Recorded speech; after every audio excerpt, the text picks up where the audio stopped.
What is up, guys? Welcome back to another episode of Video Nasties. Back with Wayne from Retro Horror, as usual. If you guys are watching over on his channel, again, I'm Dan from Reject Films. And today we're covering The Funhouse from 1981, directed by Tobe Hooper. Interesting fact about this one is this one was kind of a misconceived video nasty. The house on Dead End Street also went by the title The Fun House, two separate wards, and they kind of thought it was this movie and wasn't. So the reason it being kind of tame for a video nasty is because it wasn't really supposed to be on the list. So with that being said, I will let Retro, as usual, go over the brief synopsis, pretty basic storyline, but go ahead and run us down the story. Well, the Funhouse, 1981's The Funhouse, also the Carnival of Terror, I think it was called, although I don't recall any advertising for Carnival of Terror. Just by way of sidebar, I saw this in the theater when it came out. It's based on a book by Larry Block. It's about some high school kids. One of them was named Amy, and she and her boyfriend are going to go on a double date to the carnival. And they go to the carnival and they quickly see this murder take place where this Frankenstein masked kid, looks like a kid, young adult, kills this girl that stripper, at the carnival. That apparently they had adult carnivals back then and they had carnivals for the kids, and they just, so they actually had strip shows in this carnival. But anyway, he's not satisfied with this sexual encounter and he kills the stripper. Once the kids see that, and then the guy that's running the whole carnival sees that happen and knows that they know, then he sends his son Gunther out to bump off the kids. That's basically the story. It's a slow, as I said, I saw this when I was 16 years old in 81. And I had gone to see Halloween in the theaters. Back then, you had so many great slasher films, obviously. And then as a 16-year-old to go in the theater and see this, which takes a good 45 minutes before you get any kind of action of any kind. And I came out of the theater and I can still remember I just was unimpressed. And of course, Tobe Hooper, I love Texas Chainsaw, as does everybody. I love TCM too. So when I saw this, and I was just really, really disappointed. It's slick, it's polished, it's a Universal funded film, but at the end of the day, it just doesn't have the characters. The four kids that they're kind of carrying this movie just aren't compelling enough to carry the first 40 minutes of this thing. Once you get past the first half of it, then it gets interesting. And I think the ending is interesting, and I think obviously that mask is iconic because it ended up on Fangoria and was heavily advertised. But at the end of the day, I sit at a 6 out of 10, the same rating I would probably given it when I was 16 years old. Yeah, I'm probably at maybe 5.5 if I had to rate it. Just because of that agony of that first 45. Like you said, there's no compelling characters. There's no charisma really from any of them. There's none you latch onto and want to root for. Like, man, I hope this person doesn't die. There's none of that. There's just like, you don't care if they die. Like, whatever. And that's a theme at the end of the day, whether you're watching a 2020 horror movie, a sci-fi horror movie on the Sci-Fi Channel or Netflix, any of those type of things, the common denominator on whether it's a good horror film, a good slasher film, or a good sci-fi film is really the characters. I mean, you can't have a monster or a mutant eating up all the runtime without something to carry the film. And in this case, I don't think like the girl that plays Amy, Elizabeth, the main final girl, Elizabeth Barrage. I mean, did she do a bad job? No, but she's just not compelling. I mean, it's very vanilla. The characters are very vanilla in this one.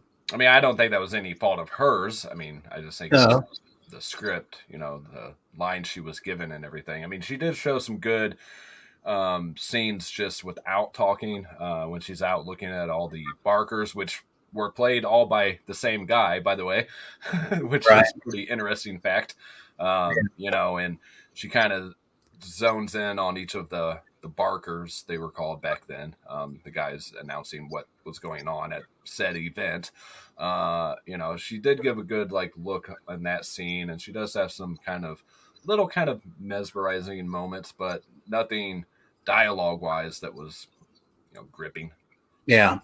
Yeah. Well, and the last 30 minutes though is good enough to carry it to a 6. I mean, if you didn't have the quality of the action, so to speak, particularly the kind of the last 15, 20 minutes, I think it'd be a 4 out of 10. But I can land on a 6 out of 10. It's probably one of the most bloodless slasher films you're ever going to watch. I'm not quite sure I would even agree calling it a slasher film, to be honest with you. I mean, there's not much of a body count. I mean, one that kills was a hanging. I mean, I don't know. It feels more like just a straight up horror film. But you have a couple electrocutions, and I mean, you get a tiny bit of blood, like when the monster's getting stabbed in the back. You see a little bit of blood around the knife and things, but right. Yeah, there's no blood drips really. You don't have that going on. Yeah, and, I've seen this movie probably half dozen times, and this is my first time watching it on Blu-ray. And I will say the Scream Factory transfer looked amazing. I will say that. But when it comes to that part with the fan, I always think that somebody gets had by the fan, and they don't. I'm just so disappointed every time. Yeah, come on, you had a perfect opportunity. I'm the same as you. I could have sworn when I was watching this that doesn't somebody get swallowed up by the fan and mincemeat? Yeah. I did the same thing. I did the very same thing. It's obviously it's an iconic film, The Monster Mask, which was a mask, by the way.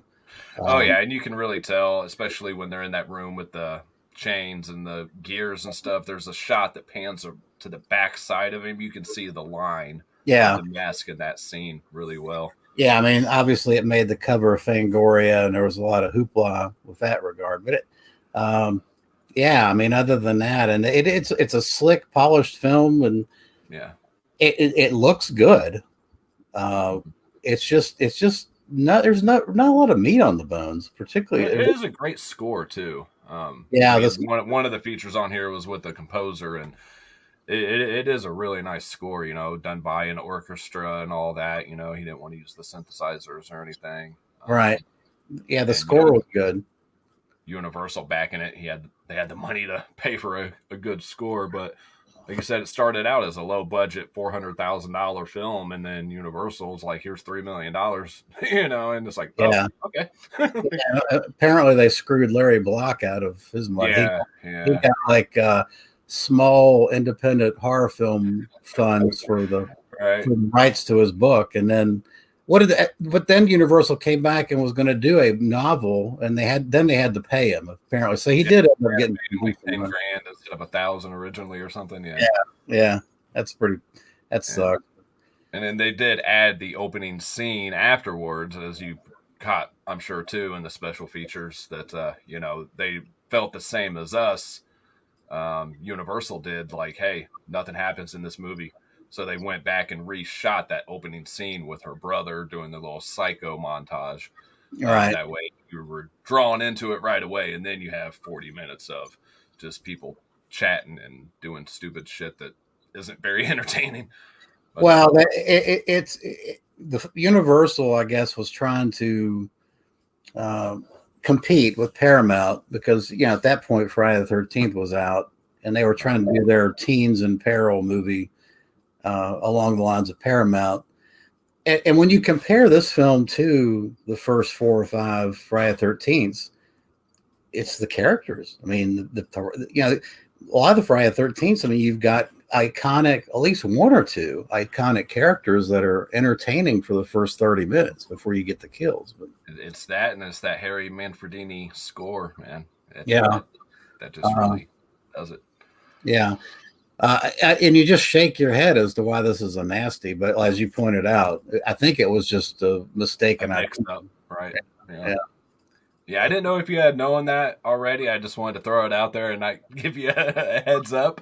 Yeah, well, I've got those Severance sets, which I highly recommend, of all the video nasties, and they've got commentary about Stephen Thrower and other people, and then they show a trailer of the film. They talked about the fact that this has to be mistaken identity. There's hardly any blood in this thing. Right, My right, God. yeah. I mean, there's other movies that came out in this time frame that were a lot worse that didn't make the list. Yeah. I mean, some of them I can see.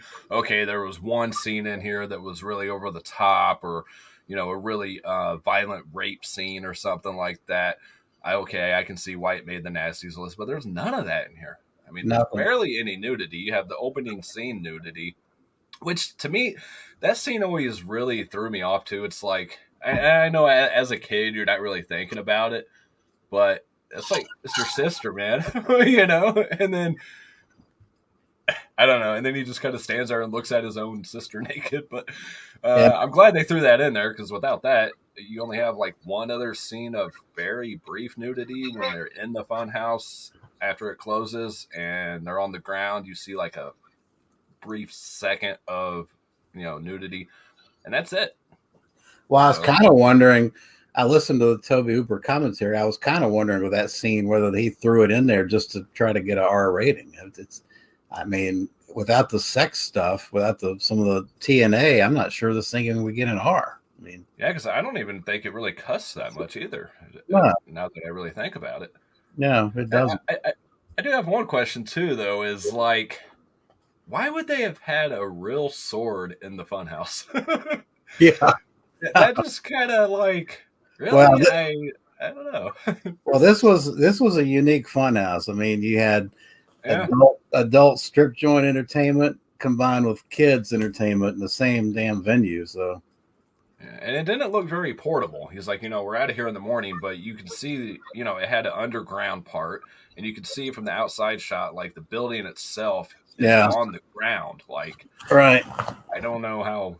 I mean, they made it in the back lot at Universal, so it's obviously a set, and I don't know. It just seems like a really big thing to move. Like, I don't know, maybe take it apart in sections, but. Well, this is one, when people talk about whether Tobe Hooper is like one of the top horror directors of all time, obviously based on one film, he's got to make that list because to many people, it's the greatest horror film of all time, including TCM2. But, films like The Funhouse did not do him justice. Yeah, I mean, it doesn't help it doesn't help the argument about whether Tobe Hooper is an icon of horror.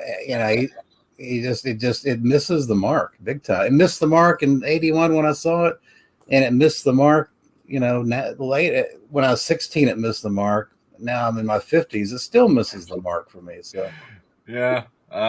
I mean, I felt like it had a good storyline, and it just wasn't executed correctly. The pacing's just off and everything. But have you read the novelization?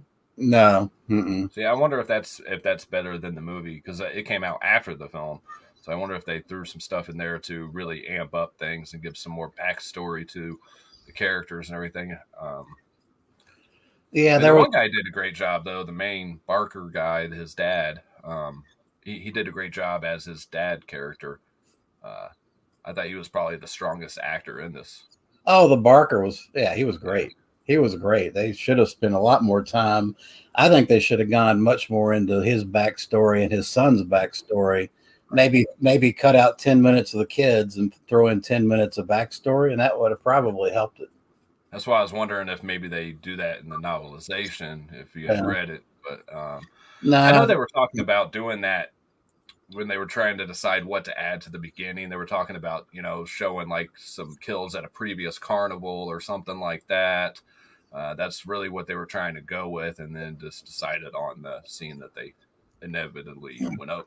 Well, it's funny you mentioned the novel because back in the early '80s and in the '70s, movie companies would sometimes put out novelizations before the movie came out. Yeah, and I can think back like Alien, the original Alien, the novel came out first. And I fucking read that thing cover to cover 2 or 3 times before the movie came out. And it was fantastic. The novel was just like the movie.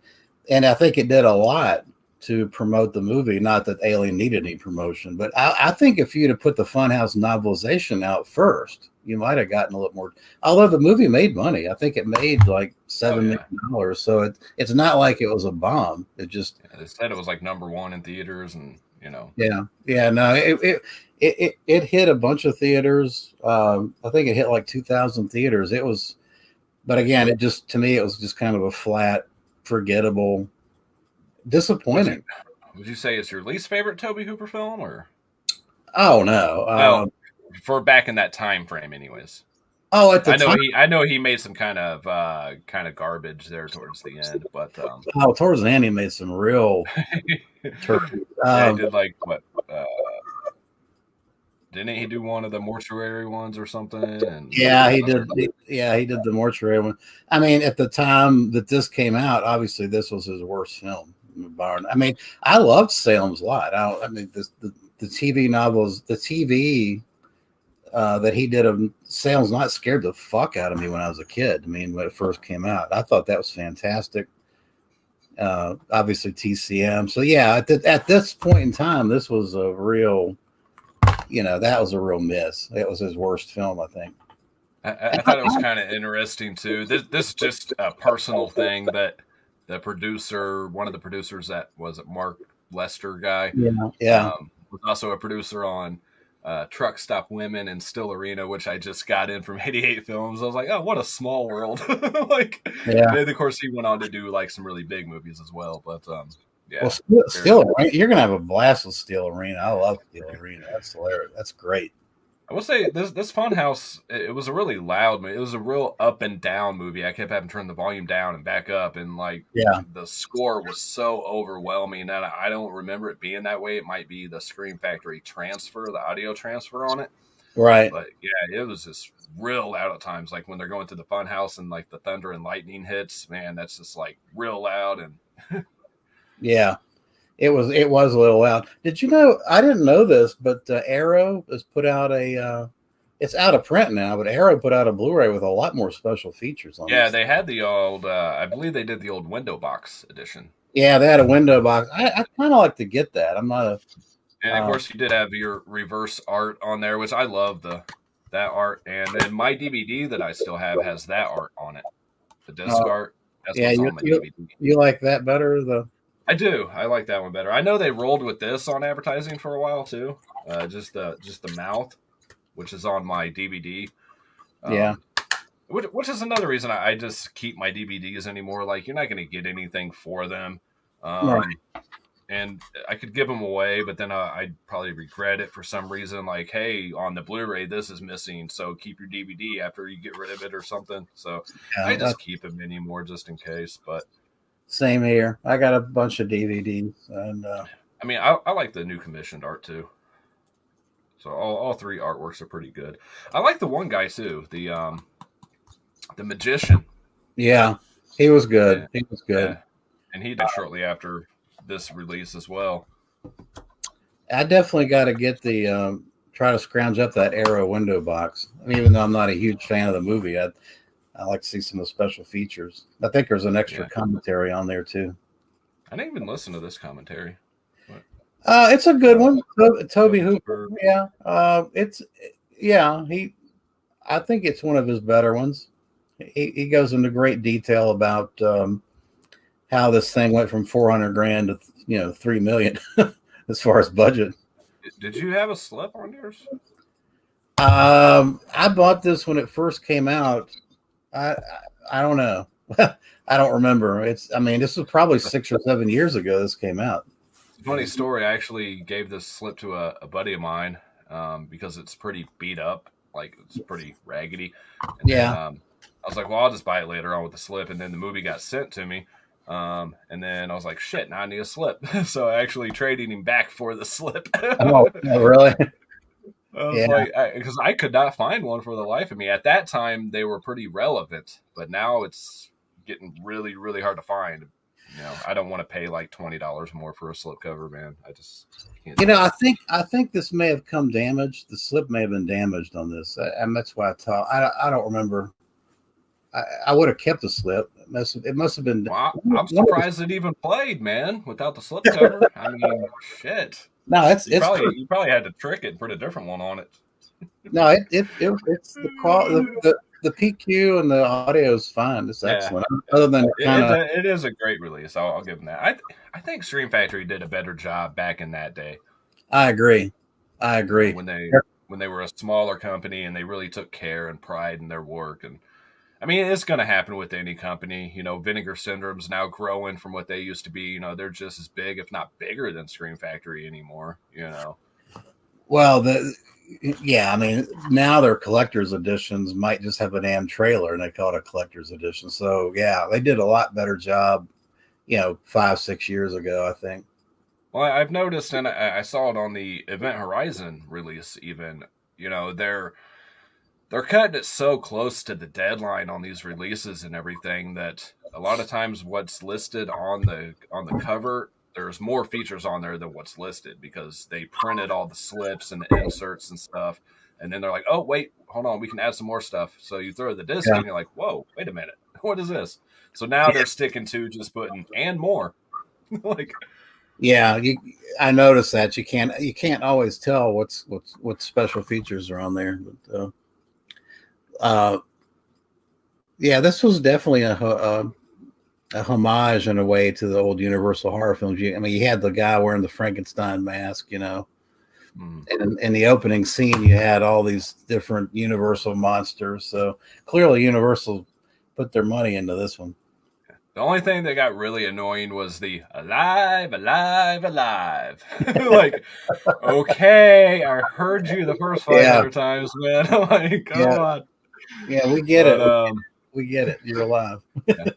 I mean, if you guys haven't seen this movie for whatever, I mean, it's worth checking out for sure. You could actually skip to 40 minutes in and you'll know what's going on. You're not going to miss anything. I mean, it's that simple. So, I don't know. I think that's about it for this one. You got anything else? I mean, no, I think that's it. Other than we got to pick another film. Oh shit! Where are we at? 1? Back to 1? I think we're back to 1. Yeah.